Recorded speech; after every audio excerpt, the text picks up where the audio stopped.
Hi అండి, welcome to my channel. ఈరోజు నేను సగ్గుబియ్యం పాయసం చేస్తున్నాను. సగ్గుబియ్యము ఒంట్లో వేడిని తగ్గిస్తుందండి. ఈ సగ్గుబియ్యం అనేది ఒంట్లో వేడిని తగ్గిస్తుంది కనుక ఇప్పుడు వేసవి కాలము కనుక మనము తప్పకుండా ఇలాగ పాయసం అనేది పిల్లలకు చేసి పెట్టాలండి. ఒక కప్పు సగ్గుబియ్యం తీసుకునేసి 2 సార్లు శుభ్రంగా కడిగి ఒక గిన్నెలో 1 కప్పు వాటర్ కూడా వేసుకునేసి 3 గంటల పాటు సగ్గుబియ్యంను నానబెట్టుకోవాలి.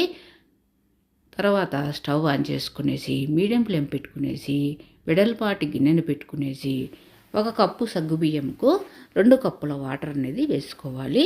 వాటర్ అంతా కూడా రోలింగ్ బాయిల్ అయిన తర్వాత ఈ సగ్గుబియ్యము 3 గంటలు నానిన తర్వాత మనం సగ్గుబియ్యమును వేసుకునేసి ఈ విధంగా గరిటెతో ఒక 2 నిమిషాల పాటు బాగా కలుపుకోవాలండి. సగ్గుబియ్యం బాగా నానినాయి కాబట్టి త్వరగానే ఉడికిపోతాయి. తర్వాత 3/4 కప్పు షుగర్ కూడా వేసుకోవాలి.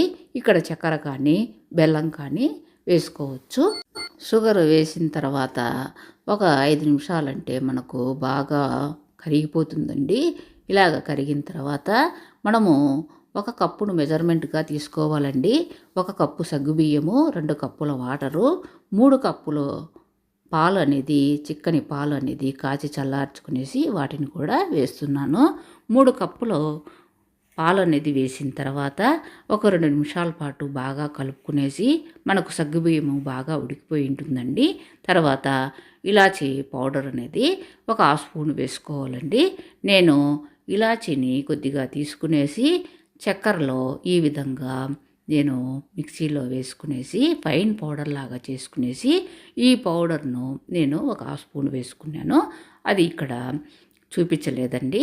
తర్వాత మనము స్టవ్ ఆఫ్ చేసి సగ్గుబియ్యం పాయసంను పక్కకు దించేసి మళ్ళీ స్టవ్ ఆన్ చేసుకొని లో ఫ్లేమ్ పెట్టుకునేసి ప్యాన్ పెట్టుకునేసి 2 టేబుల్ స్పూన్స్ నెయ్యి వేసుకొని నెయ్యి అంతా బాగా వేడెక్కిన తర్వాత డ్రై ఫ్రూట్స్ మనకిష్టమైనవి వేసుకోవచ్చు.